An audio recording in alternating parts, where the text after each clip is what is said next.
आज मैं आपको एक भक्ति कहानी सुनाने जा रही हूँ। सुपनखा का बड़ा भाई रावण लंका में राज करता था। वह अपने बल प्रताप के लिए तीनों लोक में विख्यात था। देवता उसके नाम से ही थरथर कांपते थे। कुबेर से उसने पुष्प विमान छीन लिया था। खरसूधन के मारे जाने पर सुपनखा समुद्र पार कर रोती चिल्लाती रावण के पास पहुंची और बोली, भाई तेरे औरों को धिक्कार है, तेरे रहते इस तरह की मेरी दुर्गति हो रही है। अब तू कैसे मुंह दिखाएगा? इतना कहकर सुपनखा पछाड़ खाकर गिर पड़ी। रावण ने सुपनखा को उठाया और पूछा, किसने तेरे नाक काटे हैं सुपनखा? किसके सिर पर काल मंडरा रहा है? बता तो सही। सुपनखा ने सारा हाल कह सुनाया। राम लक्ष्मण के बल और रूप की प्रशंसा करते हुए उसने कहा कि उसके साथ एक परम सुंदरी स्त्री भी है, उसका नाम सीता है। मैंने समझा कि ऐसी सुंदर स्त्री लंका के राजमहल के योग्य है, उसे मैं तुम्हारे लिए लाना चाहती थी। जब उन्हें मालूम हुआ कि मैं तुम्हारी बहन हूँ तो वो मुझ पर हंसी करने लगे और लक्ष्मण ने मेरे नाक काट लिए। मेरी नाक जो गई वो तो लौट कर नहीं आ सकती, पर उस सुंदरी को अवश्य ले आओ। जाओ, बैरी को चुनौती स्वीकार करो। खरसूधन की मृत्यु के समाचार से रावण पहले तो कुछ घबराया, फिर उसने सुपनखा को समझा बुझाकर सीता को ले आने का निश्चय कर लिया।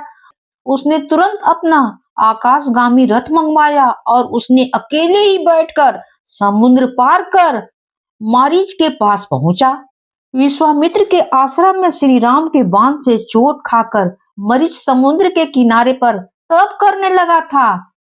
मारीच ने राक्षस राज का उचित सत्कार किया और इस तरह आने का कारण पूछा। रावण ने मारीच को पूरी कहानी बताकर अपना आशय बताया और कहा कि सीता हरण में तुम मेरी सहायता करो। सोने का हिरण बनकर तुम राम लक्ष्मण को आश्रम से दूर ले जाओ, तभी मैं सीता को हर लाऊंगा। रावण की बात सुनकर मारीच के प्राण सूख गए। उसने राम के बाण की घटना सुनाकर कहा कि अब तो जब कोई राम का नाम लेता है अथवा अक्षर वाला कोई शब्द रथ, राजा, रत्न आदि बोलता है तो रह सुनते ही मुझे कपकपी लग जाती है। मेरी बात माने तो राम से बैर न करे। मारीच ने कहा। मारीच की बात सुनकर रावण बड़ा क्रोधित हुआ और बोला, मैं यहाँ तेरे उपदेश सुनने नहीं आया हूँ, आज्ञा देने आया हूँ। हो सकता है कि राम के बाण से तू बच जाए, लेकिन यदि मेरी बात नहीं मानी तो मैं तुझे अभी मार डालूंगा। मारीच को विवश होकर रावण की बात माननी पड़ी। रथ में बैठकर दोनों पंचवटी पहुंचे और मारीच सोने का हिरण बनकर राम की कुटिया के आगे आसपास घूमने लगा। रावण पेड़ों के झुरमुट में छिप गया। सोने के विचित्र हिरण को देखकर सीता उस पर मुग्ध हो गई। उन्होंने राम से उसको पकड़ने का आग्रह किया।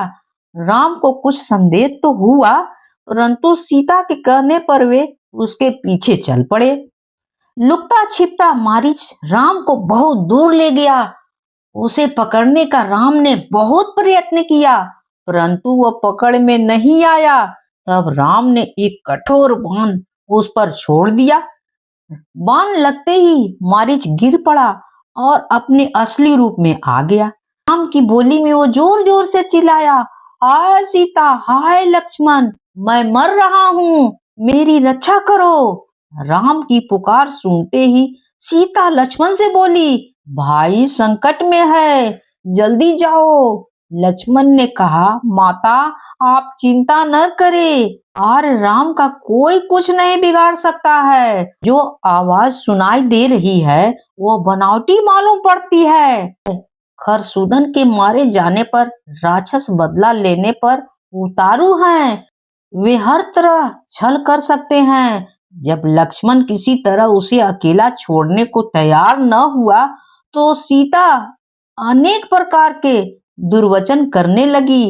वे बोली, तुम भी भरत के गुप्तचर मालूम पड़ते हो सकता है मेरे ऊपर भी तुम्हारी कुदृष्टि है। अगर आर्य पुत्र को कुछ हो गया तो मैं गोदावरी नदी में डूब मरूंगी। होनी प्रबल होती है। इन कठोर वचनों से आहत होकर लक्ष्मण राम की खोज में चल पड़े। रावण ऐसे ही अवसर की तलाश में छिपा बैठा था। सन्यासी का वेश धारण कर वह सीता की कुटिया के पास वेद मंत्र बोलते हुए आया। सीता ने उचित अतिथि सत्कार किया। तब रावण ने अपना नाम बताया और लंका चलने के लिए सीता जी से कहा। सीता जी ने उसे डांटा और राम का डर दिखाया। रावण ने समय खोना उचित नहीं समझा।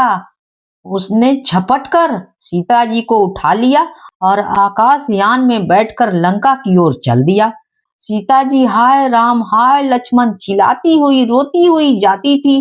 प्रत्येक वृक्ष पहाड़ पशु पक्षी से वह निवेदन करती कि वे राम को बता दे कि लंका का राजा रावण तुम्हारी प्यारी रानी को पकड़कर ले जा रहा है।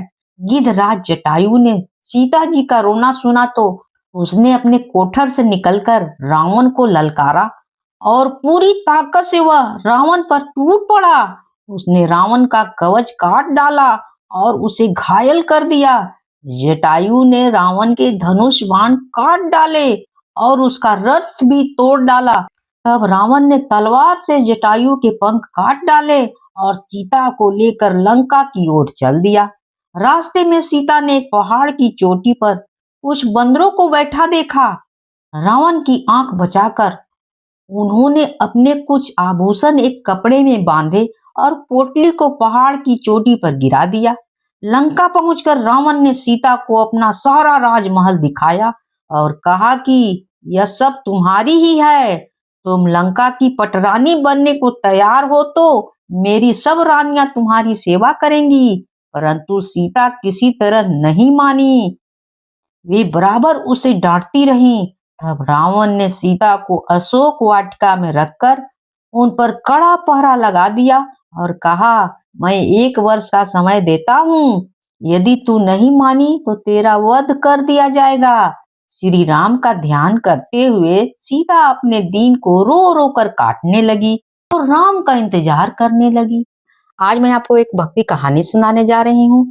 जब महर्षि वेद व्यास महाभारत लिखने के लिए बैठे तो उन्हें एक ऐसे व्यक्ति की जरूरत थी जो उनके मुख से निकले हुए महाभारत की कहानी लिखे। इस कार्य के लिए उन्होंने श्री गणेश जी को चुन लिया। गणेश जी भी इस बात के लिए मान गए, पर उनकी एक शर्त थी कि पूरा महाभारत लिखने को एक पल के लिए भी बिना रुके पूरा करना होगा। गणेश जी बोले, अगर आप एक बार भी रुकेंगे तो मैं लिखना बंद कर दूंगा।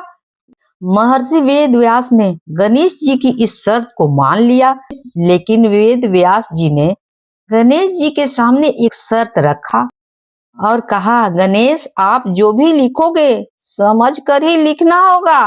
गणेश जी ने भी उनकी शर्त मान गए। दोनों महाभारत के महाकाव्य को लिखने के लिए बैठ गए। वेद व्यास जी महाकाव्य को अपने मुख से बोलने लगे और गणेश जी समझ समझ कर जल्दी जल्दी लिखने लगे। कुछ देर में लिखने के बाद अचानक से गणेश जी का कलम टूट गया। कलम महर्षि के बोलने की तेजी को संभाल न सका। गणेश जी समझ गए कि उन्हें थोड़े से गर्व हो गया था और उन्होंने महर्षि के शक्ति और ज्ञान को न समझा। उनके बाद उन्होंने धीरे से अपने एक दांत को तोड़ दिया और स्याही में डुबोकर दोबारा महाभारत की कथा लिखने लगे। जब भी वेद व्यास को थकान महसूस होता, वे एक मुश्किल सा छंद बोलते जिसके समझने और लिखने के लिए गणेश जी को ज्यादा समय लग जाता और महर्षि को आराम करने का समय भी मिल जाता था। महर्षि वेद व्यास जी और गणेश जी को महाभारत लिखने में 3 वर्ष लग गए थे, तब जाके वो महाभारत पूरा हुआ था। यही है गणेश जी और वेद व्यास जी की कहानी। अगर कहानी अच्छी लगी हो तो प्लीज लाइक शेयर और सब्सक्राइब जरूर करिएगा। कहानी होती है समाप्त।